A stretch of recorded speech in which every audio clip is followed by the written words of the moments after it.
வணக்கம் என் அன்பு சகோதர சகோதரிகளை எப்படி இருக்கீங்க? நான் ரொம்ப சூப்பரா இருக்கேங்க. 2026 குரூப் 4 எக்ஸாமுக்கு ப்ளூ பிரிண்ட் 2வது வந்தாச்சு. ப்ளூ பிரிண்டோட நோக்கம் என்ன அப்படின்னு கேட்டா, நம்ம சிலபஸ்ல பர்டிகுலரா ஒரு தலைப்பை எடுத்து அந்த தலைப்புல கடந்த 10 வருஷம் குரூப் 4ல எப்படியெல்லாம் கொஸ்டின் கேட்டிருக்காங்க அப்படின்றத ஒரிஜினல் கொஸ்டினோட ஒப்பிட்டு அதுக்கு தகுந்த மாதிரி குரூப் 4க்கு தகுந்த மாதிரி நம்ம நோட்ஸ் எடுத்து படிச்சா டைரக்ட் கொஸ்டின் எடுக்கலாம். இதான் நம்மளுடைய கான்செப்ட். இதுல வந்து பாத்தீங்கன்னா இப்போ ப்ளூ பிரிண்ட் 2ல திராவிட மொழி தொடர்பான செய்திகள் இந்த தலைப்பு எடுத்திருக்கோம். இந்த தலைப்பு வந்து பார்த்தா ரொம்ப ரொம்ப இம்பார்ட்டன்ட்ங்க. ஏன்னா இது பொது தமிழ்ல இருக்கு, ஆனா ஜெனரல் ஸ்டடீஸ்லயும் கேட்கறாங்க. எப்படி இது பாருங்க, நான் ப்ரூஃப் காட்டுறேன். 2025 குரூப் 4 கொஸ்டின் எடுத்துங்க.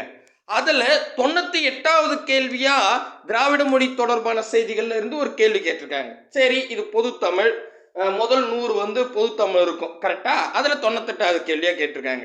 அதுக்கு அடுத்ததா அதே கொஸ்டின் பேப்பர்ல 2025 குரூப் 4ல 129வது கேள்வியாவும் கேட்டிருக்காங்க. 129னா அது ஜெனரல் ஸ்டடீஸ்ல வரும் கரெக்டா.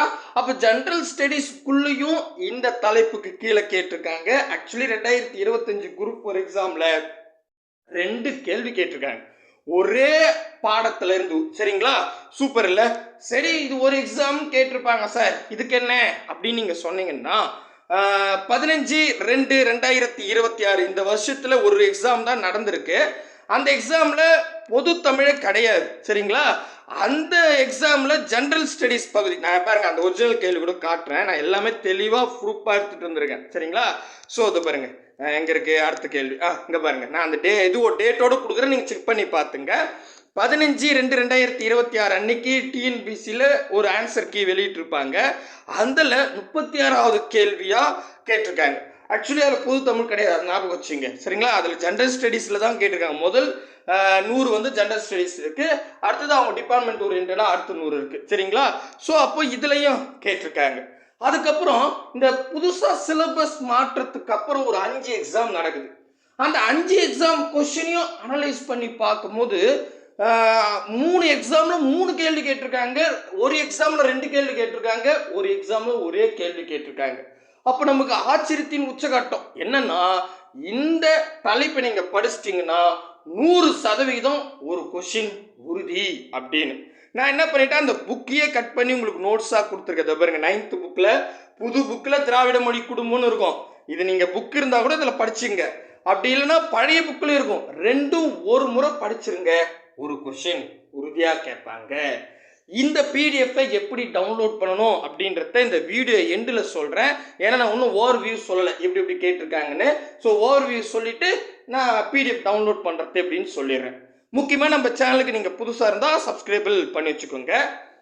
கூட பக்கத்தில் இருக்கிற பெல் ஐக்கனை ப்ரெஸ் பண்ணி ஹால் செலக்ட் பண்ணிட்டீங்கன்னா நம்ம போகிற வீடியோ உடனுக்குடன் நோட்டிஃபிகேஷனாக வரும். இந்த வீடியோ பிடிச்சிருந்தா லைக் பண்ணுங்கள், உங்கள் ஃப்ரெண்ட்ஸுக்கு ஷேர் பண்ணி விட்ருங்க. கீழே டிஸ்கிரிப்ஷனில் டெலிகிராம் குரூப்புக்கு 2 லிங்க் கொடுத்துருப்பேன். ஏதாவது ஒரு குரூப்பில் ஜாயின் பண்ணுறங்க. நம்மளுடைய டெஸ்ட்டு நோட்ஸ் எல்லாம் அதில் தான் ஷேர் பண்ணிட்டு வரோம். ஸோ இப்போது நமக்கு என்னென்னா, இதுக்கு முன்னாடி பொது தமிழ் சிலபஸ் வேறுங்க. அதில் மொத்தம் 3 பிரிவாக பிரித்து 52 தலைப்பை கொடுத்துருந்தாங்க கரெக்டுங்களா. அது எனக்கு சரியாக கூட ஞாபகம் இல்லை, மறந்துட்டேன்னு வச்சுங்க. ஸோ அதோட சிலபஸ் பேட்டர்ன் வேறு. 2025க்கு அப்புறம் சிலபஸோட பேட்டர்ன் மாற்றிட்டாங்க. மொத்தம் 7 யூனிட்டாக பிரித்து ஒவ்வொரு யூனிட்டுக்கும் மார்க் அலோகேட் பண்ணியிருக்காங்க. அதில் யூனிட் 7 எடுத்துக்கிட்டா இலக்கியம், தமிழறிஞர்களும் தமிழ் தொண்டுன்னு கொடுத்துட்டு 15 கேள்வி கேட்போம்னு சொல்லியிருந்தாங்க. அதில் பாருங்க அந்த ஏரியாவை நான் ஹைலைட் பண்ணியிருக்கேன், திராவிட மொழி தொடர்பான செய்திகள் அப்படின்னு கொடுத்துருப்பாங்க. ஸோ இந்த யூனிட் வந்து 9ஆம் வகுப்பு புது புக்லேயும் பழைய புக்லேயும் மட்டும்தான் இருக்குது, வேற எங்கேயும் இல்லை. சரிங்களா, இந்த ஒரு யூனிட்ல பாருங்க, இந்த யூனிட்லேயே தான் நான் லிஸ்ட் போட்டிருக்கேன். 2013 குரூப் 4ல கேட்கல, 2014 குரூப் 4ல 2 கேள்வி, 2016 குரூப் 4ல 1, 18 குரூப் 4ல கேட்கல, 19 குரூப் 4ல 1, 22 குரூப் 4ல கேட்கல, 24 குரூப் 4ல 1, 25 குரூப் 4ல 2. ஸோ இதில் முக்கியமாக நீங்களே பாருங்களேன், ஒரு எக்ஸாம் கேட்குறாங்க, ஒன்று விட்டு ஒரு எக்ஸாம் கேட்டுட்டு வராங்க. ஆக்சுவலி திராவிட மொழி தொடர்பான செய்திகள் பழைய சிலபஸ்லையும் இருந்துச்சு, ஆனால் அங்கே 52 தலைப்பு அப்படின்னும் போது அது தமிழின் தொன்மை, தமிழின் சிறப்பு, அதுக்கப்புறம் திராவிட மொழி தொடர்பான செய்திகள்னு அந்த தலைப்பு கீழே வந்துச்சு. அதனால ஒரு முறை என்ன பண்ணுவாங்க, திராவிட மொழி குடும்பம் தொடர்பான செய்திகளை கேட்பாங்க. அடுத்த முறை தமிழின் தொன்மையில கேட்டிருப்பாங்க. தமிழின் சிறப்புல ஒரு முறை கொஸ்டின் கேட்பாங்க. சரிங்களா? இப்போ எந்தெந்த எக்ஸாம்ல இந்த யூனிட்ல கேட்கலையோ அந்த எக்ஸாம்லாம் தமிழின் தொன்மை அல்லது தமிழின் சிறப்புல கேட்டிருந்தாங்க. புரியுதுங்களா? அப்போ நம்ம வந்து பர்டிகுலரா இந்த திராவிட மொழி தொடர்பான செய்திகள்னு எடுக்கும்போது அதுல ஒன்று விட்டு ஒரு எக்ஸாம் கேட்டுட்டு வந்திருக்காங்க பழைய சிலபஸ்ல. கிளியரா புரியுதுங்களா? இப்ப புது சிலபஸ்ல வந்து பாத்தீங்கன்னா 2025 குரூப் 4 நடந்துச்சு. அதுல 2 கேள்வி கேட்டிருந்தாங்க. அப்ப நான் என்ன பண்ணிட்டேன், கண்டிப்பா 2026 குரூப் 4ல 1ல இருந்து 2 கொஸ்டின் வரைக்கும் கேட்க வாய்ப்பு இருக்கு அப்படின்னு நம்ம ஃபிக்ஸ் பண்ணிட்டோம். அது எப்படி சார் 1ல இருந்து 2 கேள்வி ஃபிக்ஸ் பண்றீங்க? போன குரூப் 4ல 2 கேள்வி கேட்டாங்க, அதுக்கு முந்தின குரூப் 4ல 1 கேட்டாங்க, ஓகே. ஆனா எப்படி சொல்றீங்க அப்படின்னு கேட்டா, அது பாருங்க, அதுக்கும் சூப்பரான ஒரு எவிடன்ஸ் எடுத்துருக்கேன். என்னன்னா, இந்த சிலபஸ் மாற்றத்துக்கு அப்புறம் 5 எக்ஸாம் நடக்குது. அதில் முதல் குரூப் 4, அதில் 2 கேள்வி சொல்லிட்டேன்.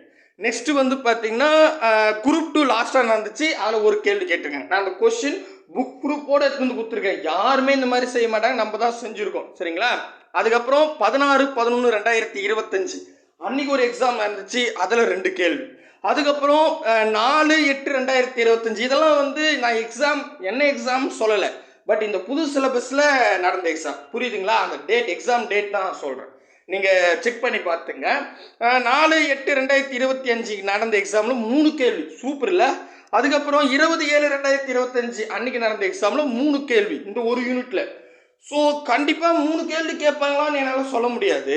ஆனால் கண்டிப்பாக 2 கொஸ்டின் 1லேருந்து 2 கொஸ்டின் கன்ஃபார்மாக வரும். அது மட்டும் உறுதியாக தெரியுது. ஒன்று பொது தமிழ்லையோ அல்லது பொது அறிவு பகுதியிலையோ கேட்பாங்க அப்படின்றத நம்ம ஸ்ட்ராங்காக சொல்லிட்டோம். ஏன்னா கடந்த 10 வருஷம் குரூப் 4 கொஸ்டின் அனலைஸ் பண்ணியாச்சு, சிலபஸ் மாற்றத்துக்கு அப்புறம் டிஎன்பிசி நடந்த கொஸ்டின்லாம் அனலைஸ் பண்ணியாச்சு. எல்லாத்துலேயுமே அதாவது குரூப் 2025 குரூப் 4க்கு அப்புறம் நடந்த எல்லா எக்ஸாம்லுமே இந்த யூனிட்ல இருந்து 1 அல்லது 2 கேள்வி கேட்குறாங்க. இது மட்டும் தெளிவாக தெரியும். கிளியராக புரியுதுங்களா? சூப்பருங்க. அதுக்கப்புறம் நான் என்ன பண்ணிட்டேன், ஸோ நம்ம சொல்கிறத விட அந்த எவிடன்ஸ் காட்டணும்ல, அதுக்காக இந்த எவிடன்ஸ் எடுத்துருக்கேன். என்னென்னா, ஒரிஜினல் கேள்வி 2025 குரூப் 4 கொஸ்டின் எடுங்க, 98வது கேள்வி பாருங்க. அதில் வந்து பார்த்தா கீழ்காணும் தவறான ஒன்றை தேர்வு செய்க அப்படின்னு சொல்லிட்டாங்க.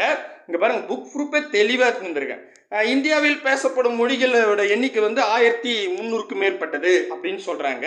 இதை பாருங்க, இங்கே அப்படியே அந்த ஏரியாவை மட்டும் புக்கில் இருக்கிற அந்த ஏரியாவை கரெக்டாக கட் பண்ணி கொடுத்துருக்கேன். 1300க்கு மேற்பட்ட மொழிகள் பேசுகிறாங்கன்னு.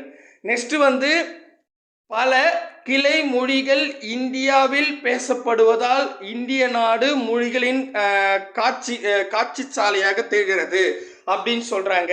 ஸோ இது கொடுத்து பாருங்க, புக்கில் அப்படியே டைரக்டாக கேட்டிருக்காங்க.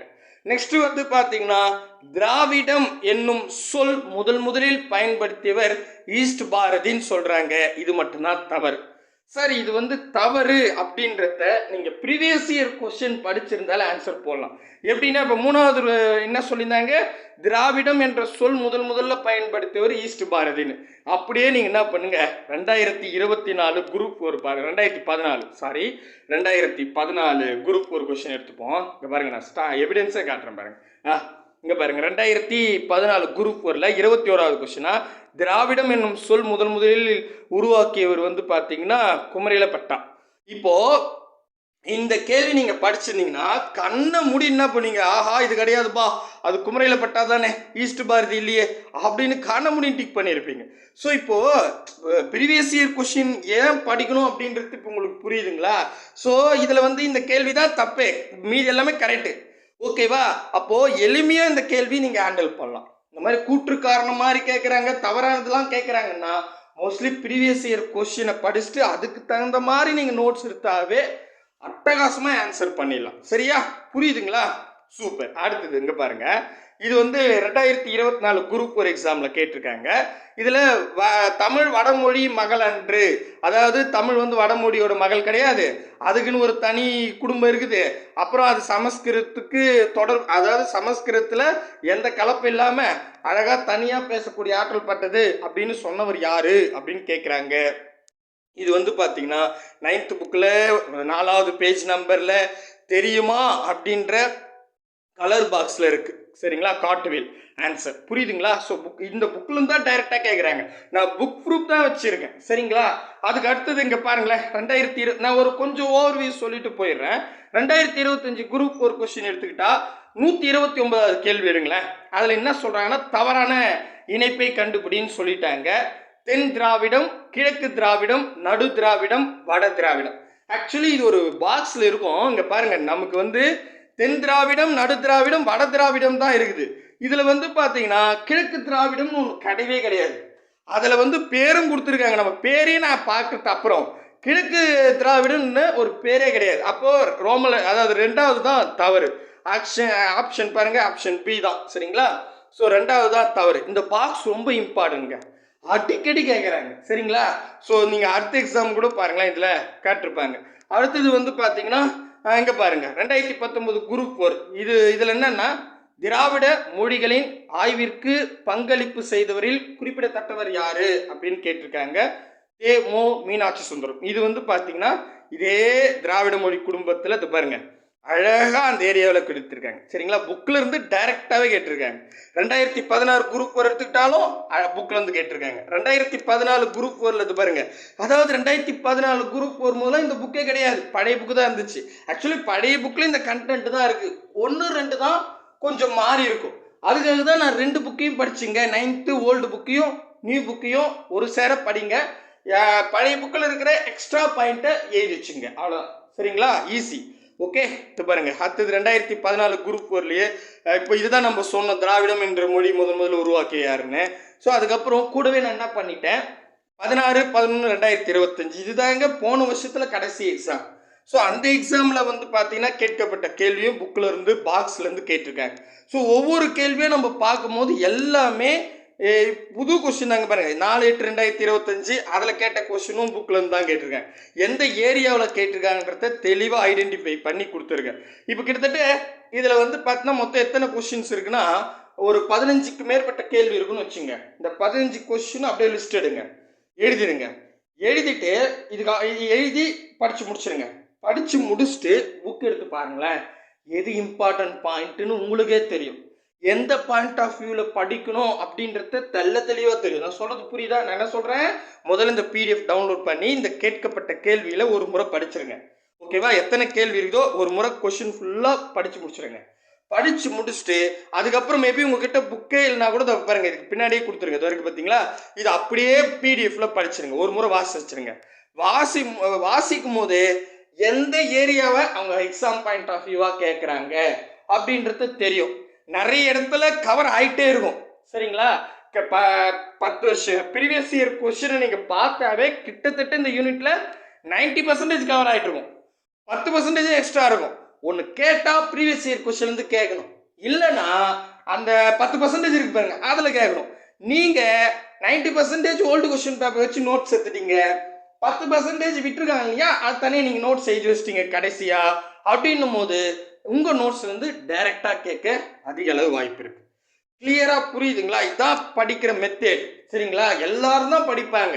ஆனால் நம்ம என்ன பண்ணோம், எக்ஸாம் பாயிண்ட் ஆஃப் வியூவில் படிக்கணும். ஒரு டாப்பிக்கை செலக்ட் பண்ணி அந்த டாப்பிக்கை குரூப் 4 தரத்தில் எக்ஸாம் பாயிண்ட் ஆஃப் வியூவில் நீங்கள் நோட்ஸ் எடுத்தாவே முடிஞ்சு போச்சுங்க.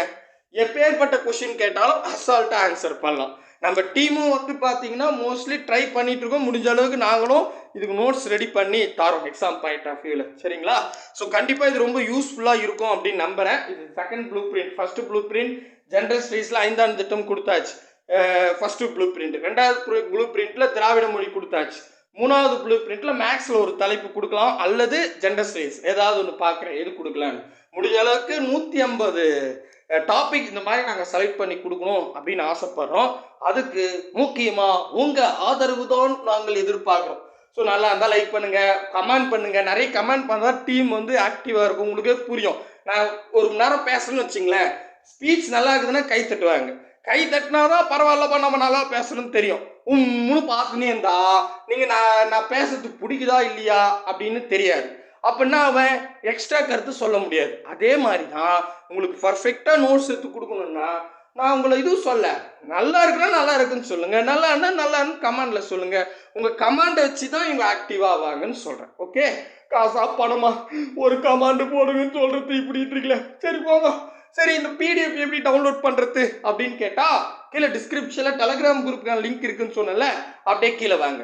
வந்தால் பிடிஎஃப் அப்படின்னு எழுதியிருப்பேன். பிடிஎஃப் அப்படின்னு எழுதியிருப்பேன். அதை கிளிக் பண்ணுங்க.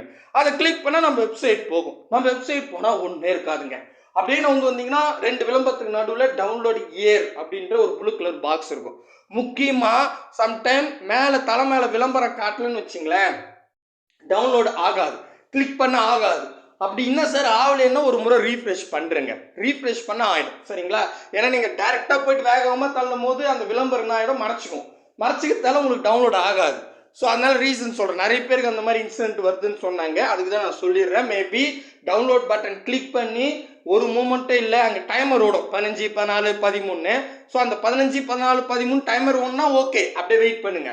டைமர் ஓடவே இல்லைன்னா ஒரு முறை ரீஃப்ரெஷ் பண்ணுறீங்க. சொல்கிறது புரியுதா? ஸோ 15 செகண்டுக்கு அப்புறம் டவுன்லோட் நவ் அப்படின்ற ஒரு ப்ளூ கலர் பாக்ஸ் வரும். அதை கிளிக் பண்ணால் ஆட்டோமேட்டிக்காக டவுன்லோட் ஆகிடும். ஸோ அடுத்த ப்ளூ பிரிண்டில் சந்திக்கலாம். பாய் பிரதர் அண்ட் சிஸ்டர்.